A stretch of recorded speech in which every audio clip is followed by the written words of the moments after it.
Good morning to my spiritual family. I hope that you are all doing well and that life is treating you kind. Today is Wednesday, February 9th, and today we have number 32, relationship patterns. It takes strength to recognize the need for change. Consider the patterns that drive you to attract certain people into your life. You may find the next person you meet has similar qualities to your last partner. This is what you are energetically attracting. Once you learn the lesson, you will be able to attract healthier outcomes. It may be helpful to share the disappointment or pain from the past, whether from your current relationship or another period in your life. Be honest with yourself and address situations as they happen. Acknowledge that you can no longer stifle your feelings. Know your strengths and your triggers.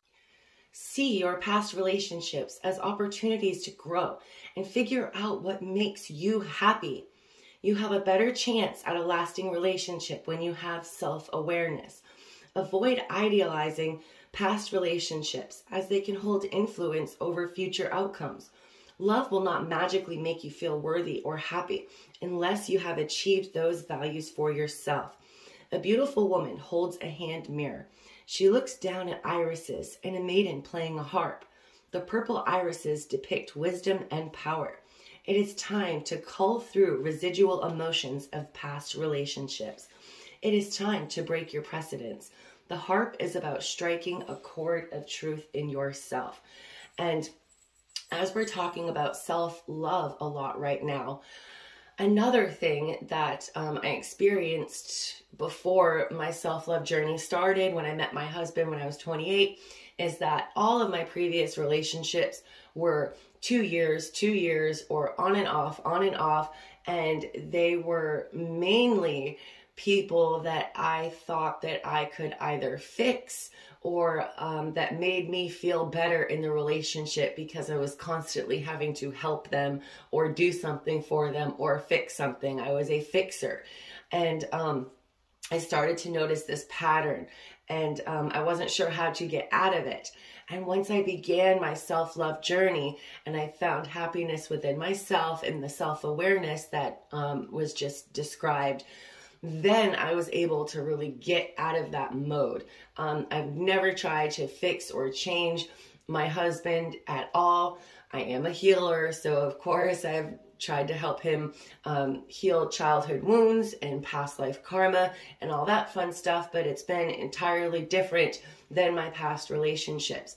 I've been able to actually sustain going on 8 years now, married for 6. And I never thought that I was relationship material, marriage material. I just didn't think that I could actually stay in a relationship that long, because I'm the type of person, if I don't feel loved or if I'm not happy, I can't stick around just for the sake of a child or just for the sake of comfort or something like that. So I was constantly from relationship to relationship, and I definitely had some negative relationship patterns that I had to reflect on and get to the bottom of during my self-love journey so I could prevent all of that from happening with my husband.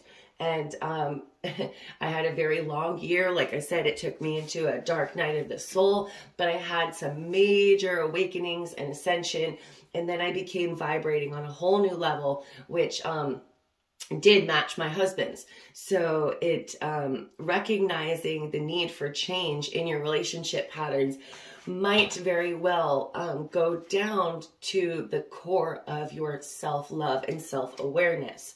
So we also have transformation. You use the power of love to move through illusions and shift into awareness. And we were just talking about that awareness of self that will help bring this transformation of these relationship patterns. This lifetime is a part of the progression of your soul. The conscious thought that you are aware of right at this moment is forever a part of the evolution of your divine self. Just as a caterpillar eventually becomes a butterfly, you too are slowly awakening to your true birthright as a spiritual being.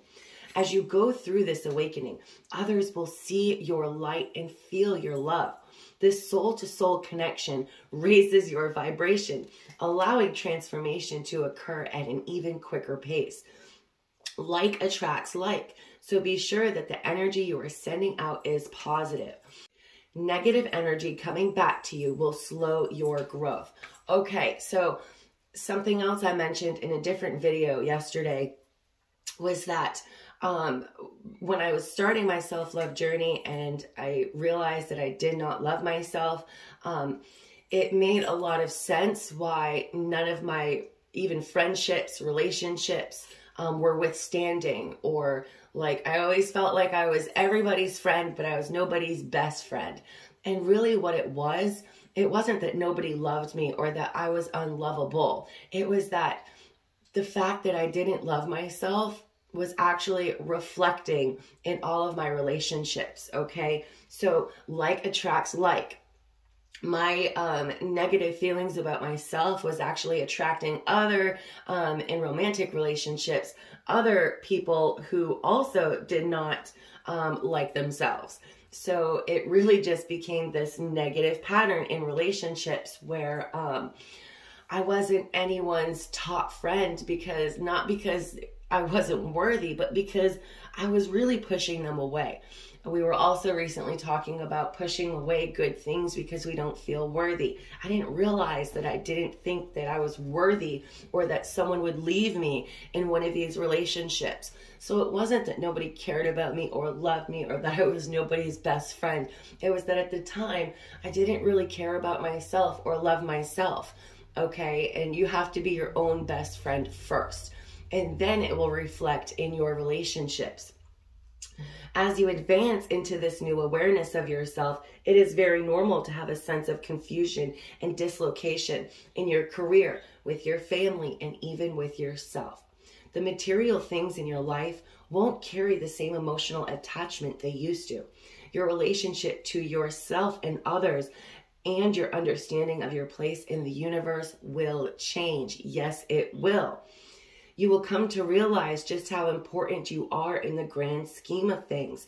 There are a finite number of souls experiencing this earth dimension at the same time, and you are one of them. Your contributions matter more than you will ever know.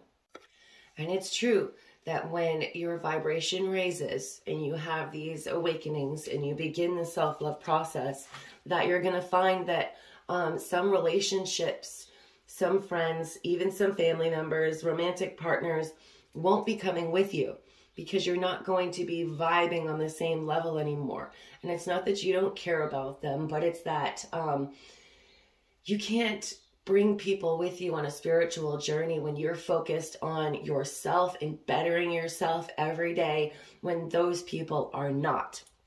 Okay, and we can't force people to see it themselves and change because everybody does it at the same pace. So I have had to leave some friends and some family members behind because I was vibing on a more positive vibe and they were still stuck in the negativity. So if you find this happening to you, you know, it's really hard because you're mourning the loss of these relationships. But remember the reason behind it. Okay, remember that you're going through a transformation, that you're working on yourself and bettering your relationship patterns all across the board. Okay, and this is where boundaries come into play. It is okay to say no if someone is asking you to do something that is going to stifle your growth or put you in a place that makes you feel badly about yourself, where you can't progress like you've been trying to. All right, guys, I hope you have a super awesome rest of your day. I do have 3 people signed up for the free 2-hour open house, the Clairvoyant open house on the 10th and 11th, which is tomorrow and Friday. This is your last chance to sign up. If you're interested, I'm going to leave the link this one last time. All right, guys, love, light, and blessings, and I'll be back tomorrow.